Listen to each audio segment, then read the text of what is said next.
'cause I'm here now and I'm staying. Claws out, this the fight that I've been craving. I know there's something inside of me, but it's been masked by fear and anxiety. But no more, I'ma break out of the chains. Let's go! I'm waking up, this ain't enough. All of my dreams were starting to rust, but I believe that I can adjust. Positive thoughts, I'm starting to trust. Nothing's deserved unless you work. Something of worth requires an urge. I have been hurt by those at their worst, but that gave me will, some power, a surge. And they know that I won't surrender, so they fear me as a contender. When I fight, they always remember, yeah. I will be known, I won't let go. I will not stop, I will be great.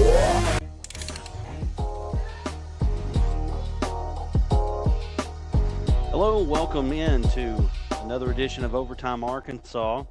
This is Brad Caldwell. I've got Bill back in the production room. Back all the way in Pea Ridge, Arkansas. No game tonight for us, but we've got plenty of games around the state of Arkansas. We're getting ready for the 3A state volleyball tournament coming up next week. That's why we didn't have a game. But obviously, plenty of games around the state to talk about tonight. And right off the bat, we've got Glenn Parrish here from Boonville. And Boonville picked up another victory, they picked up another victory, but they picked up a big victory over the rival Charleston Tigers.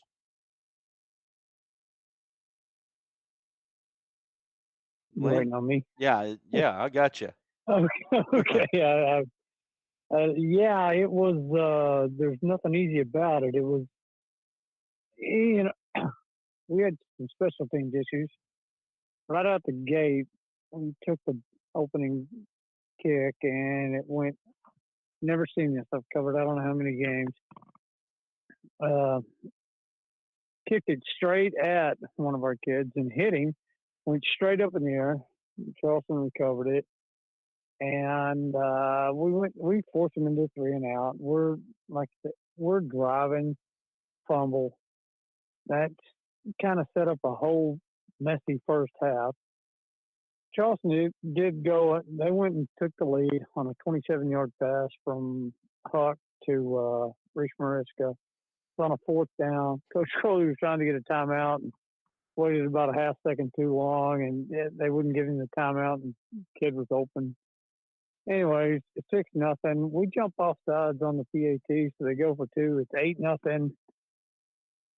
We do put a drive together, scored like 3 minutes to go in the half. It's 8-6. Dax got his first of 4. That's his 3rd straight game with 4 touchdowns. He also, I think it was on that drive, went over set the school record for rushing. I think it was a long way from done. At that point, it's 8-6. We come out second half. They return the kick to almost midfield, maybe a little further. We forced to finally get a turnover on down, started our own 26. It was a 74-yard drive that gave us the lead. Dax got the touchdown from their 26, and it's 12-8. We don't get to 2. Make them give us the ball back, go score. Dax again. That one come. We went to a quarter break. It's 12-8. We're on our own 33. It's 1st and 15 after a false start. And Dax went 67. It's 18-8 at that point. Hits the upright with the PAT.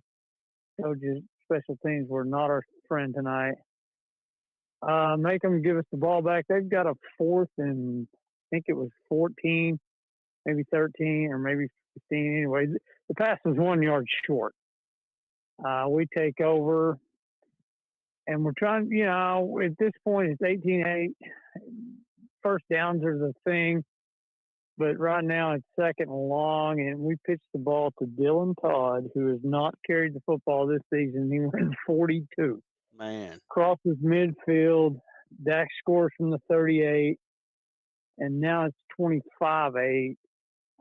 It's a 3-score game.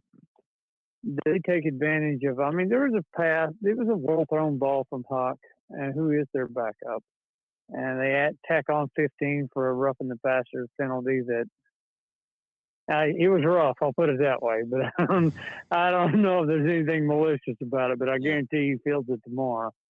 They go in and score that second touchdown from Mariska, and it's 25-15. The onside kick, of course, they don't have a choice. Dylan Todd, same kid with the 42-yard run, recovers it. Second big play in the fourth quarter, and we keep it the rest of the night. Dax broke another one, got down to their 11, and at that point, it was taking me. And I'm telling you, the computer that said we were winning by 30 was not having a good day.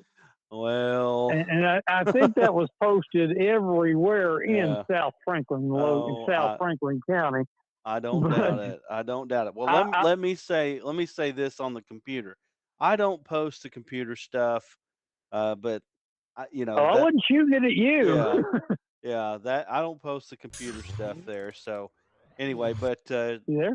yeah, I'm here. Can you hear me? Oh, I thought I lost it. No. Yeah, there you go. But let's talk a little bit about Dax Goff. 278 tonight, 4 I touchdowns, had him at 281, 281. So he whatever. I don't right, 278. Leland I had him at 275. I haven't reviewed, and I review every single play of every single game. So yeah. Well, man, it fudges sometimes a yard too. Last yes. week I'd accidentally given him a carry that belonged to Hunter Warren, so I took 6 yards away from Yeah, him. yeah. So How many did you have him for last 275 week? to 285, somewhere in that window. How many did you have him for last week? Last week I had him at 206. See, we were right there together. I think we had him at 204. But Dax, You did. I yeah, listened to the end of it. yeah. So Dax, he was a guy that was right there for our MVP award last year. He won our baseball award. But when I watched him play last week, I just thought this kid is better this year than he was last year.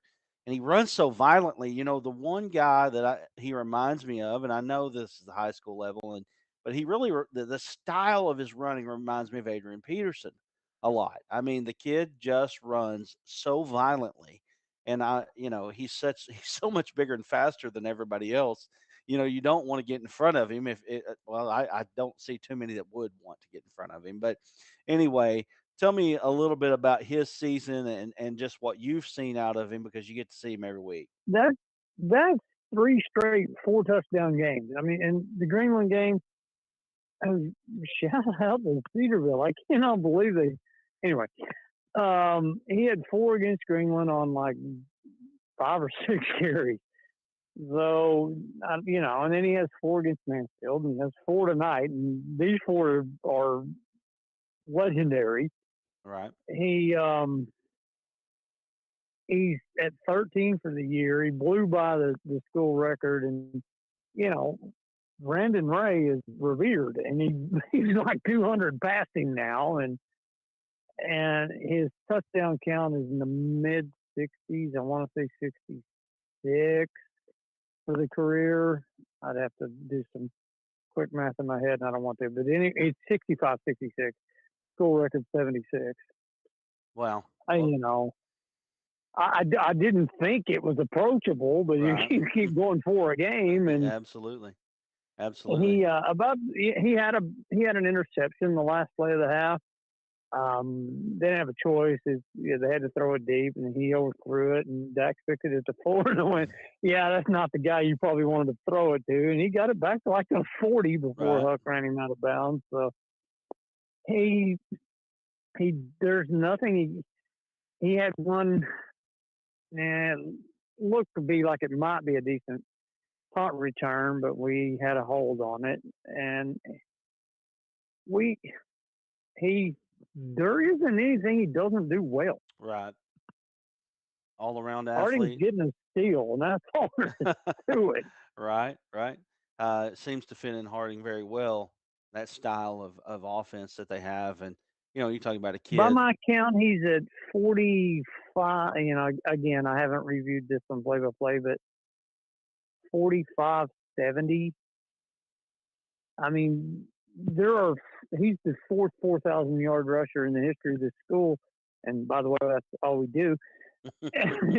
and 5,000 is not out of the realm of possibility. Right. I didn't think that sentence would ever come out of my mouth or anybody else's. Right. I don't know.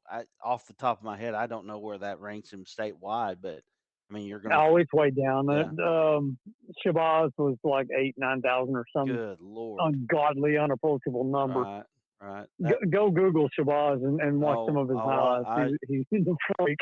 he was the one I remember very first.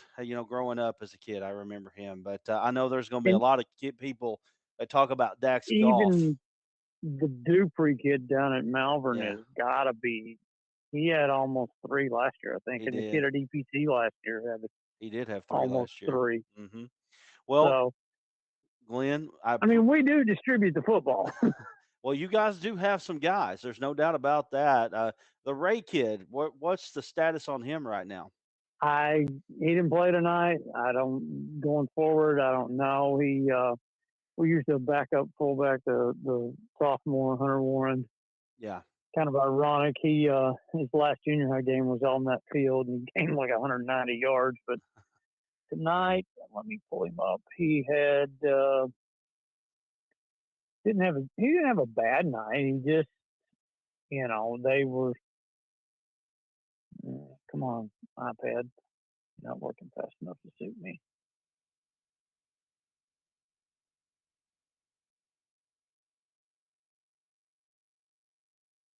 And tonight, Hunter went for no, he had a bad night. He went for 68 on 11 carries. It's just and we've got another sophomore. I mean, after Dax, you go sophomore Warren, sophomore Todd, sophomore Lentz. So, I mean, the future's not. It's just hard to get out of Dax's shadow, I imagine. Right. Oh yeah, absolutely. Well, Glenn, man, we appreciate you joining us here on Overtime Arkansas. Thanks for calling in, and thanks for keeping us up. And man, what a great game that was between two big rivals. I mean, that rivalry definitely had to take a step up last year with that state championship meeting. So Yeah, we, this is the 65th meeting, and um, I'm not being hateful. We've won 49 of them. Charleston has never beaten us three times in a row, and that thought crawled in my head at 8-0. uh Was still in my head at 8-6. huh. They have never beaten us three times in a row. Wow. Wow. You guys, It's 49, 14, and whatever the rest of that is, 4 to get to wow. 65, Wow. or 2, rather. Well, Glenn, thanks for joining us here on Overtime Arkansas. I appreciate you. You bet. All right. Thanks a lot, Glenn Parrish. Boonville Bearcats.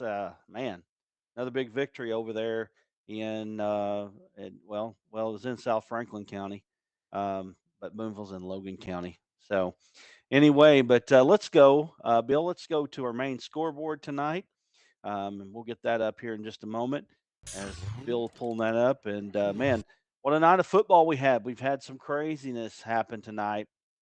We'll get to that in just a little bit.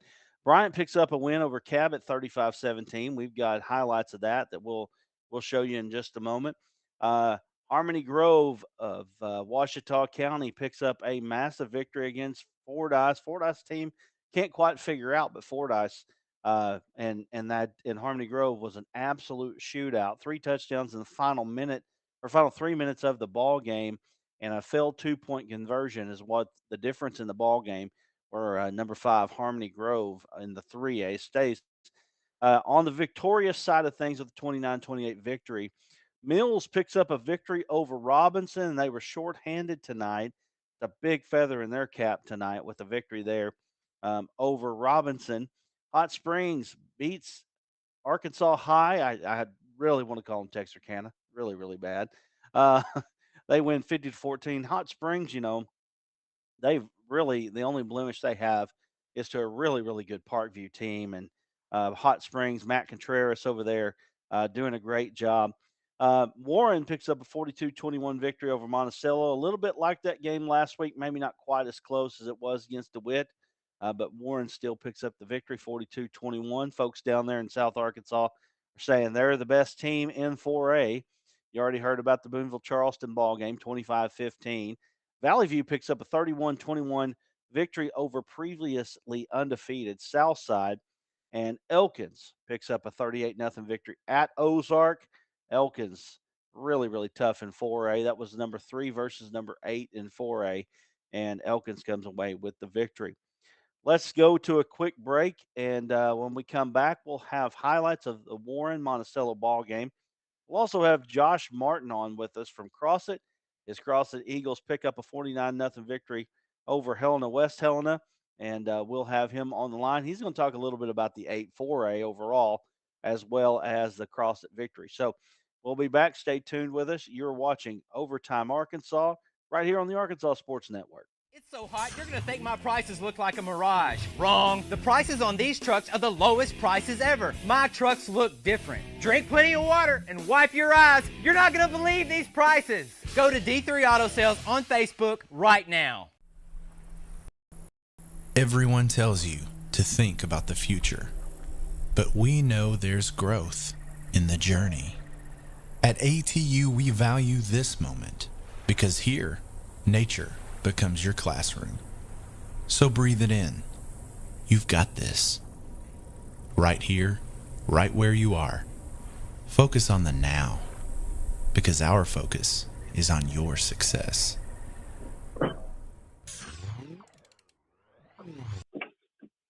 Back here on Overtime Arkansas, we've got Josh Martin. He's the play-by-play voice of the Crossit Eagles.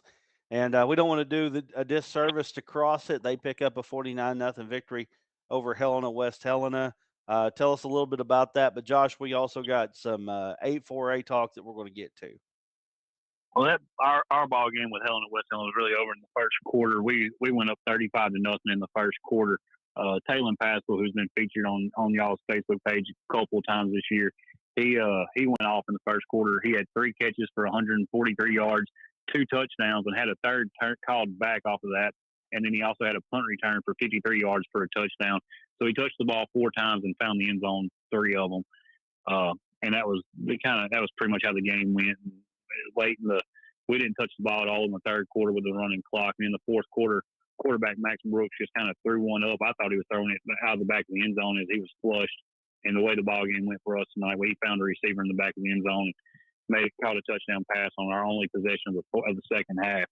So it was a good game for Crossit, the kind of game where they've been looking forward to go out and just execute from beginning to end and make a good game out of it. Well, and just what the doctor ordered, I guess, for the Crossit Eagles. They did pick a big victory last week over McGee. So let's talk a little bit about 8-4A a little bit. We talked about this last week. We felt like the 8-4A might be overall the best conference in 4A. I know the 7-4A has a lot to say about that, but tell us a little bit about what. Of course, Warren right now seems to be in the driver's seat. I don't think after tonight that anybody's catching them. So no, they can be caught. It would take a loss this week, which they'll host. They'll be at Central this week, and then they'll be at Hamburg the following week. So they've got 2 weeks on the road. I think they'll end up winning out. DeWitt finally got their bye week. We've got 9 teams in the conference, so everybody gets a bye during the conference play. DeWitt pretty much in that driver's seat for the number 2 spot. They would have to lose either to McGee or to Dumas to get knocked out of there. The Crossit Monticello game is going to be in week 10. Be at Monticello. Both of these teams are 4-2 right now. Crossit will travel to Dumas next week, and Monticello hosts Star City. Star City having a rough year this year after a decent run in the playoffs last year, having a tough go about it this year. They're 1-6. But so the way it should shape up for the 8-4A is Warren will be in the driver's seat. Like I said, they should end up with a 1 spot. DeWitt will be our 2. The winner of that Crossit Monticello game in week 10 will get the 3 seed and get to go somewhere to Northeast Arkansas. The loser of that game will be the 4 seed and get to go to a 3 seed out of that very tough 7-4A. I noticed that Arkadelphia pulled off, beat Ashtown earlier tonight. So I'm not sure how that 7's shaping up, but they've got Arkadelphia, Ashtown, Malvern, and Nashville as 1 through 4. And I'd hate to know. I'd hate to know I was having to play that 4 seed even as a higher ranked seed. That's going to be a tough ball game for somebody. And then McGee did get a win tonight with Dumas. That was a good ball game. Ended up being a tougher game than I thought it was going to be late in the ball game. So that should give McGee the 5 spot. It would take something kind of crazy happening with 2 games left for them not to get the 5 in order to get knocked out of it Boy, after they beat Dumas. that's a tough 5. I mean, my Yeah. goodness, that's a that's a tough 5 right there. Yeah, it looks like you kind of ran down all of it, but you've kind of got the 7-4A over there saying we're the best, and you got the 8-4A saying that you guys are the best. I'd say top 5 wise, I think the 8-4A's got them this year. But you talk about top 3 with Warren, Nashville, Arkadelphia. Those 3 right there, really, really tough teams. Um, to really deal with there on the 7-4A side. But you guys, you got Warren, you got DeWitt this year, Monticello. You guys, you're all up there at the top. So that's a really really good conference there. Obviously, you guys are going to have some teams that are playing deep into the playoffs, and we'll just see what happens. What do you think about Cross's chances? I know that you see them every week. What do you think about their chances of winning a couple games in the playoffs? We no matter what's going to happen, we're going to have to go on the road as a 3 seed. The way the bracket falls this year, the first round is going to be a nice long trip to Northeast Arkansas, somewhere out of the 4. I believe the 4. So we'll have either that's Rivercrest, Pocahontas, Truman, Highland, and that group. Blytheville. I'm not sure what they're shaping up like. As far as who's going to be their 3, we'll have to make a trip up there. I've already checked it from here to Highland, which I think is about their farthest point. The 4-hour and 11-minute bus ride. Oh. So the concern is going to be for us to win a playoff game. How we react after that long bus ride. Do we make it up there and get off the bus, prepared to play football? And then of course the draw to that is if you win that week, you would probably go to Elkins the second week because I don't see. I've watched some film on Elkins. I don't see them getting beat by very many 5s. So you get a little over a 4-hour bus ride the first week, and then the second week's another 4-hour bus ride to the opposite corner of the state. Mm-hmm. So for us, for Crossett to make a deep run in the playoffs, for our 3 or 4 seed, no matter what, to make a deep run in the playoffs, we're going to have to go on the road and win. And it's definitely something that can be achieved, can be done. Everybody down here. And that's what people don't realize. Down here in Southeast Arkansas, we travel. We've gone to a lot of road games and playoffs, and had as many folks there from South Arkansas as were there for the home team. Mm-hmm. These teams the communities get behind the kids. They rally behind the students, and they'll travel and watch them play football, no matter where they're playing at. Well, my wife is from Star City, and I've definitely experienced Southeast Arkansas football, so I know exactly what you're talking about there, man. You are definitely head up on that. And anyway, well, man, Josh, we appreciate you kind of breaking that down for us. We're going to go to some Warren highlights right now as they take on uh, Monticello, but we'll let you go here. And man, we appreciate your support, man. You've always been right there with us. So we appreciate what y'all do for high school football in the whole state. Well, we appreciate it, man. We're trying. That's all I can say. Anyway, all right, man. Well, thank you for joining us. We'll talk to you later on. Okay. Okay. Thanks. Thank you. Josh Martin of Crossett as his Crossett Eagles pick up a big victory, and you're seeing the Warren and Monticello highlights here. 42-21 was that score, and Warren really kind of got themselves into they clinched basically. I mean, I guess there is other ways for them to win or for them to lose, but right now they look to be in a great spot. That number 1 spot in the 8-4A, 42-21. Monticello, as you see them pick this ball off, take it back pretty close. Are they going to take it back to the house? It looks like they did take it back to the house there. Monticello's been a surprise team this year. We've had them at number 7 basically throughout. They're going to drop a little bit, but not much. They've looked really, really good this year, and they're going to give somebody a tough time in the playoffs. And let me see if I can pull up. Josh was talking a little bit about that. I can pull this up. I got my phone is free right now. I'm actually using my wife's phone to to tether this thing. So, but it all works out. Modern technology. She's in there reading her book on the phone, and I'm here on her phone, which probably, I don't know, 40 feet away from her right now. So Anyway, let me get some playoff pulled up here, and we can give some scenarios here as you're watching the Warren highlights of Monticello. Um, DeWitt Sutton solidly right now in that 2 spot, and right now, it's Monticello across it trying to fight it out for that 3 spot there in the playoffs. And then, like you said, you kind of got McGee in there in the 4 spot, um, or the 5 spot, I should say. And I'll tell you right now, you're talking about a 5 that is tough.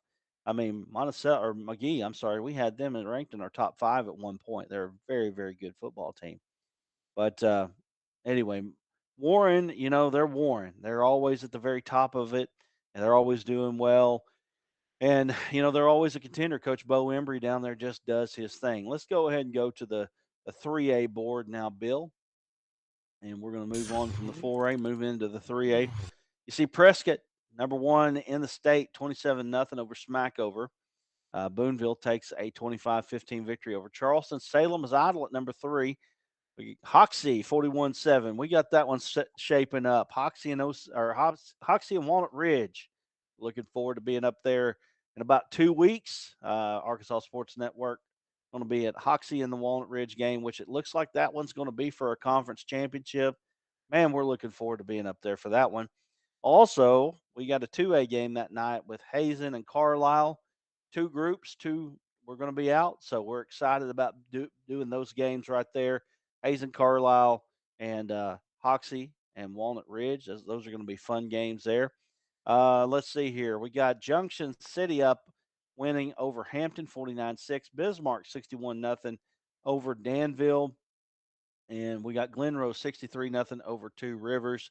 Man, that Glenrose team sitting at number 6 right there. They're tough. They're tough. They're going to be a hard out for somebody. I can tell you that right now. As I'm scrolling through here, I'm trying to get to my standings. That's not what we want. Let me go back to here. There we go. Not volleyball. I've been looking at a lot of volleyball standings lately because we're getting ready to do that 3A volleyball tournament. We'll talk about those in a moment. But in the 3A there, you see what we've got there. I think I covered it. Harmony Grove and Fordyce. We already talked about that one a little bit. 29-28 was the score there. So let's move on into 2A.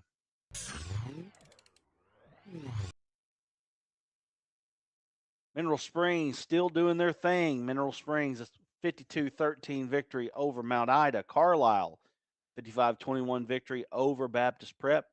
Mineral Springs, we're going to have them against Murfreesboro on the Thursday night of that last week of the regular season. So we got 3 games that weekend, plus we've got Williams Baptist College. We're looking forward to doing that first ever college basketball game here on the Arkansas Sports Network. We're excited about that. Cross County pulls one of the biggest victories of the night with a 38-22 victory over the Des Arc Eagles. Des Arc come off a big victory last week and really had been rolling ever since that Carlisle ball game. And they had beaten Mark Tree. They got EPC coming up. That EPC game becomes massive for them. EPC wins 54-6 over Mariana. Bigelow picks up a 48-22 victory over the Johnson County Westside Rebels. That was a final there. Murfreesboro 16-0 over Foreman. We still don't have a McCrory and Earl game. I know that one, or a score there. That one is going to be tough. And then I'm going to get a correction on that Bigelow score, 48-26, I believe. Getting a message right now. Oh, okay. So 48-22.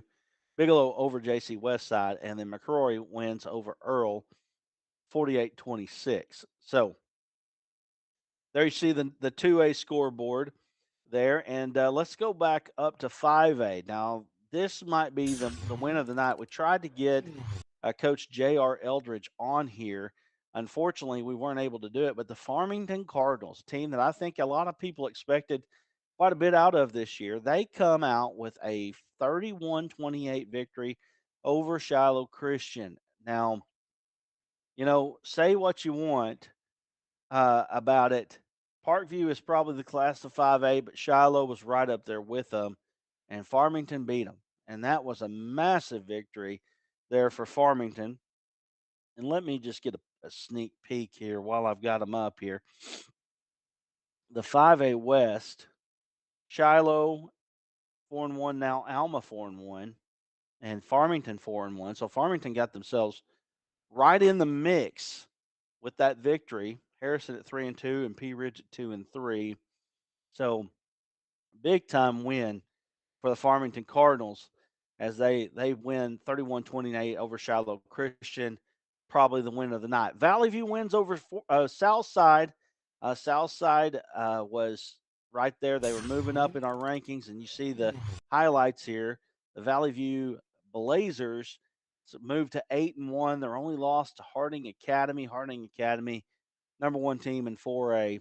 You got the Blazers taking on Southside. You can see there. Got the highlights rolling, and man, the Blazers are playing ball this year. They've been pretty consistently right there around our top 5. You know, I know some people probably thinking they should be there, but Valley View has earned that right. They went to Southside, got the victory over Southside, which is tough. Coach Kenny Simpson, one of the very best in the state of Arkansas. And man, Valley View still come out with a victory. That's a tough, tough team right there, the Valley View Blazers. And let me get a little bit of a look here with Valley View's win over Southside. They're 8-1 overall, which means they've got one regular season game left. I don't know if that's next week or the week after will they have their bye, but Southside falls to 7-1 on the season and 4-1 overall in the conference. 4-1 is Nettleton. Batesville is 3-2. Coach Clay Toddy's win. Yellow Jackets are 2-3. So those are the teams that kind of have playoff contention there. But you're looking there at the highlights, like Southside went in for a score there. But anyway, good win there by Valley View. And you got Pine Bluff picking up a big victory. But I'll tell you another big victory. The Little Rock Mills Comets, very short-handed tonight, still goes to Robinson. Beats Robinson 30-21. Camden Fairview out there making some noise, saying, hey, don't forget about us. 48-14 is the score. Hot Springs Lakeside is going to stay in the top 10 with their victory over DeQueen 48-14. Let's go to the 6A real quick.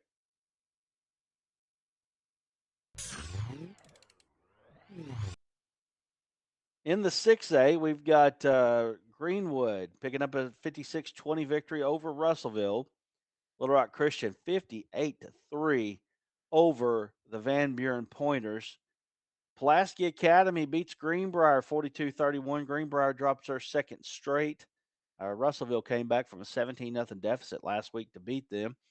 Benton wins 50-20 over Searcy. West Memphis 49-13 after the loss to Marion. Little Rock Catholic 44-0 over Jacksonville. Let's go to 7A, and we've got some highlights there for the Bryant Hornets. We've got them over and playing against Cabot. Bryant picked up a 35-17 victory. Thank you. All these teams are allowing us to use their live streams. Bryant, have lost one ball game to Parkview. Parkview has really, we've talked about them as a possible team that is one of the best in the state. Bryant, still the 5-time defending champions. But I will say this, well, you want to talk about big. The last game of the season between Bryant and Conway. I don't know that it's going to be, I don't know it gets any bigger in the state of Arkansas because you're talking about Buck James leaving Bryant to go to Conway. You're talking about Conway being undefeated, and they did pick up a 55-0 victory over Little Rock Central tonight. And, you're talking about the 5-time defending champs. You're talking about the team with one loss. Only one loss in 5 years in the state of Arkansas. And what a big, big matchup that's going to be. Obviously, we're going to keep our eyes on that one for sure. And you see Bryant picking up a victory over Cabot. Rest of the 7A board looks like this. Fayetteville over Springdale, 52-15. Bentonville over Heritage, 53-0. And, Bentonville West, 53-0. They're playing really well right now. Bentonville 28-21 over Rogers. That was a big win for the Bentonville Tigers, bouncing back from the loss to Fayetteville, who lost to them 42-21 last week. And then the Fort Smith Southside Mavericks pick up a 77-54 win over Harbor tonight. Wow. Harbor giving up big points this year. big points this year. All right. So let's see. We've got one set of highlights left. That's the Pottsville highlights. They took on the Clinton Yellow Jackets tonight. And what ended up was supposed to be a ho-hum ball game. Well, I say what was supposed to be. It was a good game. I mean, 48-41 was the final. Clinton picks up another victory. Zane Widener was our D3 Auto Sales Player of the Week this week. And Widener had a huge game against Pottsville tonight. But this game went crazy. About 34-14, Clinton had the lead late in the ball game. And then I don't know exactly what happened because we started setting up for OTA, and then all of a sudden, Pottsville makes a comeback and gets it to a 48-41 ball game. And, Pottsville had the opportunity there at the end, but just wasn't able to overcome that deficit there in the fourth quarter. And unfortunately for the Pottsville Apaches, they've lost their third in a row there, which really makes it really tough for them. They were sitting in really good position there when they played CAC a couple weeks back. They lost that game by 1 point. Since then, it's been really tough on them. And I'm going to get the 4A4 standings up real quick because you want to talk about a crazy conference. That conference right now is just unbelievable. And I'm trying to pull this up right now. So you got Bauxite, Lamar, Clinton, and CAC, 2 losses apiece. Right now, Pottsville holds the tiebreaker over Mayflower. They both have 3 losses along with Harmony Grove. So Pottsville actually only has one more ball game left, and that is against Dover. So Pottsville, with 4 wins in the conference, 5-4 overall, they have a chance to keep themselves in the playoffs with a victory over the Dover Pirates by virtue of the fact that they hold the tiebreak over Mayflower and Harmony Grove. And so, but anyway, after that, I'm not going. I really don't know who's going to win the conference. You're going to have right now. Last year, this came down the same way.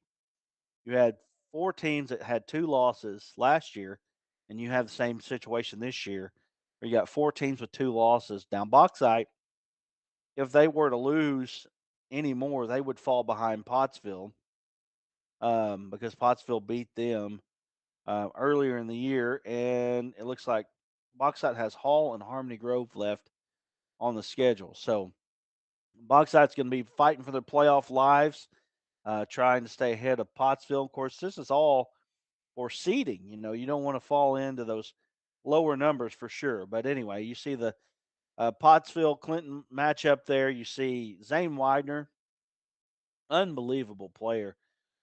For Clinton, had a big night again tonight, and we're going to be taking D3 Auto Sales Players of the Week, and we're about to get this thing trimmed up with our MVP trophies and getting things ready to go there. So make sure that you're looking for that because we've got to cut this thing down.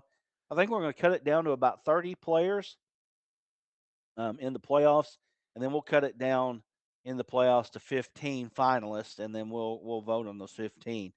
So, but we also have some new awards as well that we're going to come out with pretty soon. We'll make those announcements as well. So, anyway, let's go back to the main board tonight as we've got, again, you see all the scores. So I think we've went over them. Big wins here for each of these teams. Elkins Ozark stands out to me. Valley View, big win. The biggest win of the night, Cross County, one of the biggest wins of the night between Cross County beating Des Arc and Farmington beating Shiloh Christian tonight. We left Farmington and Shiloh Christian off of our main board tonight because to be honest with you, I guess I made it as an afterthought. But good job by the Farmington Cardinals there. So anyway, I think that pretty much does it. Bill, you've got it. Give me a big thumbs up if we've covered everything that we need to cover. We got it. Bill's giving me a thumbs up back there as he's producing this thing. It's really awesome that we can do this. I would have never thought in a million years here 3 to 4 years ago when we started this thing that we would be doing what we're doing right now. But here we are. Let's give you some reminders real quick. So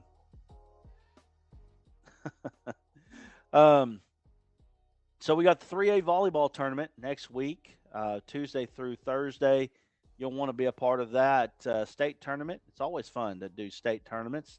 We always appreciate the Arkansas Activities Association for allowing us to do that.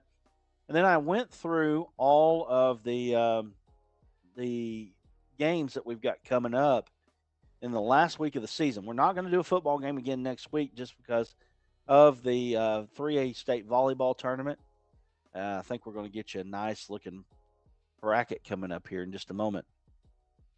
But after that, the last week of the season, we're going to catch up on football. We got 3 games coming to you, 3 games that have conference title implications. Every one of them will have conference title implications on them. Mineral Springs and Murfreesboro on Thursday night, November 2nd. On Friday night, November the 3rd, we're going to have a double feature with Hazen and Carlisle. And then Walnut Ridge and Hoxie. What a awesome rivalry those two are. That's going to be fun. So, man, what a time that this is going to be here on ASN. And then, like I said, our first ever college basketball game as we've got Williams Baptist College, both boys and girls, as they play their homecoming game on their first game of the year. We're excited about that. So, anyway, give us that bracket, Bill. Throw it up there on us. Nope. You take it? Take it away? He had it up, and then he took it away. I'm sitting here watching everything that he does, and he's putting it out there. So here we are. We've got at the top of the bracket, we've got Hackett taking on Manila, and then you got CAC taking on Dover, Crowley's Ridge taking on Elkins, and Valley Springs taking on Episcopal. Those games will be held at Valley Springs High School. And I believe that is a 12-2, 4 and 6 o'clock split. Site 2, you've got Harding Academy going to take on Mayflower. Harrisburg taking on Lincoln. Baptist Prep taking on Salem, and Paris taking on Walnut Ridge. Those are going to be some fun games. Those are at North Ark College, our Site 2. And I got my eyes on that today, so we know what's going on there. So anyway, with all that said, I think that's enough. And Bill told me I'm like a long-winded preacher that won't let people go to lunch. So I'm going to go ahead and stop right here and say thank you for joining us here on the Arkansas Sports Network. Our next broadcast will be Tuesday at noon as we have the Hackett Hornet Lady Hornets, one of the very best teams in the state of Arkansas. And it's going to be a lot of fun here on the 3A 3A volleyball tournament. You do not want to miss it. Make sure you're joining in. And if you have a team in it and you want to sponsor that team, we can make that available to you. So with that said, we're going to go ahead and go for myself and Bill saying so long. We will be back with another broadcast Tuesday night. And don't forget, OTA next Friday night. It's going to be a lot of fun here in the next couple of weeks on the Arkansas Sports Network. See you then.